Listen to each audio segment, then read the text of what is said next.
Morning. Your dog or cat's itching and scratching has to be the most irritable thing. Often you feel helpless, no resolve. It's just irritating and upsetting. But one cannot ignore these signs. The skin being the largest elementary unit of the body is saying something. It's telling us something that is going wrong.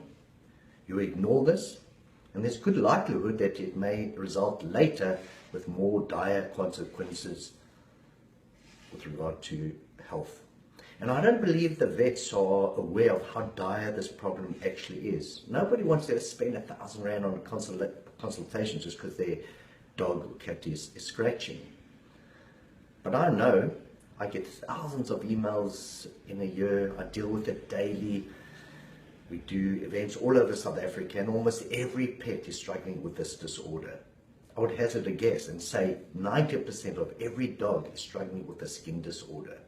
So something is going wrong, and we must resolve this, and please do not ignore it. So what do we know? What kind of advice can I give? I know that, if we eat unhealthy, we go out and we indulge, we eat a lot of sweets and sugars and popcorn at the movies, we don't feel so good the next day, and our skin shows pimples. I love the subject of pH balance, and I think that is what we have to strive for and understand.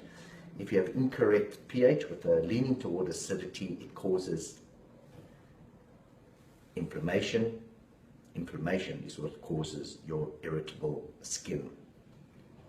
And we know that acidosis, again, is the cause of inflammation. Inflammation causes skin. Now, there's such an array of skin disorders out there. We're talking redness, bacterial infection. We're talking droopy eyes, smelly ears. We're talking hair loss. We're talking licking between the paws, dryness. It's such a huge category, but the resolve is the same. We've got to get that pH correct. Now, what do we do know? And I'm going to indulge a little further tomorrow, because apparently humans can only concentrate for up to 7 seconds, and I've exceeded my time. What we do know is that acidic diets, there's certain ingredients that are deemed to be acidic, like your refined carbs, your white carbs, your what we often find in dried kibble, which is your wheat and corn gluten, brewer's rice, soya meal, potato meal.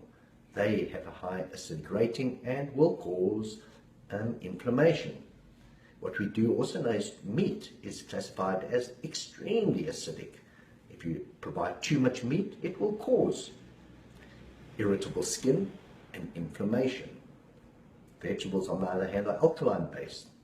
So if you provide a good quantity of vegetables, probably about 60% of your diet, you will reduce acidity and move towards alkalinity.